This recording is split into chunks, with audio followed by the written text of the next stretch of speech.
Welcome back to Be Your Own Boss. Now, how do I find my first customer, or more like how do you find your first customer? Now, there is more than one way of doing this. In fact, there's many ways, which is why I didn't cram it all into one video. So let's talk about how do I find my first customer? Part 1. You have to imagine everybody is a potential customer. So let's imagine a new shop full of customers. Potential customers. You have to attract these customers into the shop in the first place. This is the stage I'm talking about. You are the shop and you need to attract these customers to you. Once they're in your shop, you're almost at the finish line, because then all you have to do is quote them and win the job. As for quoting, we'll talk about that later. So back to finding your first customer. Now, forget advertising. We're not going to talk about it here, because you may want to do that at some point later, some big advertising campaign in local paper or magazine. We're not going to talk about that. That's when you really want to build up to become some kind of mini empire before you become big, which I don't ever suggest, because that's not what I did.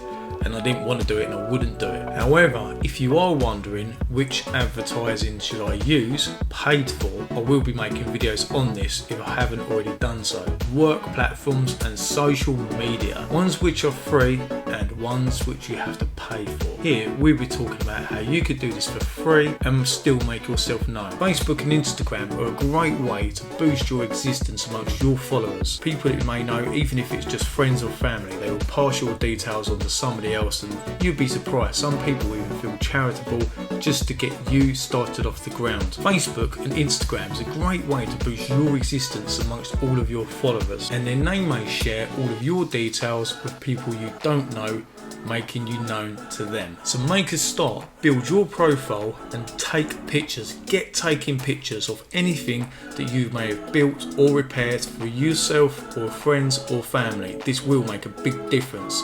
Pictures is a big part of your profile. Also, on some social media platforms, you can switch your profile to a business profile and still advertise yourself for free, which will help you look the professional that you set out to be. People need to see who you are, so upload a really good picture, a friendly picture, onto your profile. You would be surprised just how many people, whether it's at work, at home, or even in the community, that like to talk about projects that they have in mind, and yet they have nobody to do the job for them. That's where you come in. Generally, people like to use tradesmen that have been recommended to them by somebody else, even if the work you've done so far has only been for yourself. It was only since about a year ago I started to use an app called Nextdoor.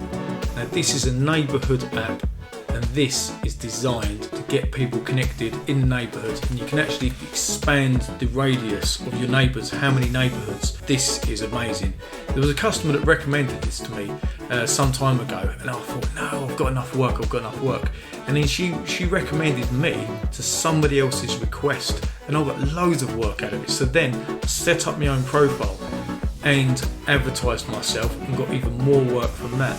And I was thinking, if I did this in the beginning, well, actually it didn't exist in the beginning when we started up, but if it did, then I would have saved myself loads of money. It really has worked for me, so I definitely recommend this app. But it's easy to use. You set yourself up as a profile, to a business profile, and you can actually look for people who are advertising for jobs. Also, the fact that there are people that say, hey, I want a fence painted, can anyone recommend me somebody to do this? And that's where you come in, or somebody else recommends you. Anytime I say the word we in this video, or any video, I refer to the fact that my lovely wife does help out with running this business, as she does a lot of book work, so I don't have to.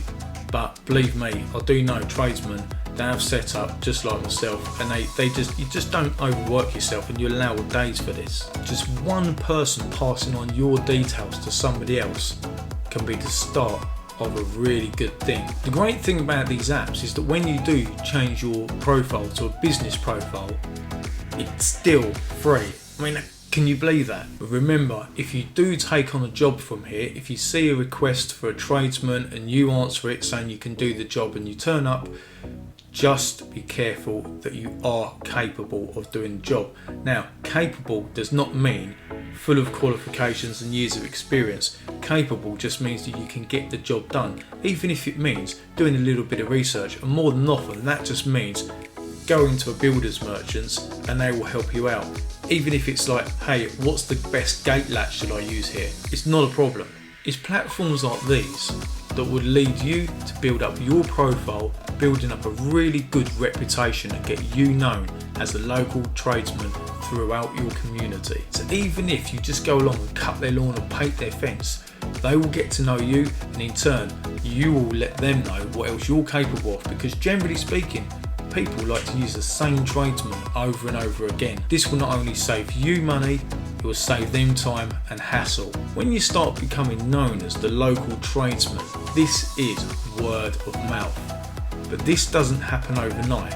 So you may want to look at forms of self-advertising, which only cost you a few quid. But this is what I did, which brings us to part 2. Oh, please don't forget to subscribe, because this is the only way I'm going to get this channel off the ground.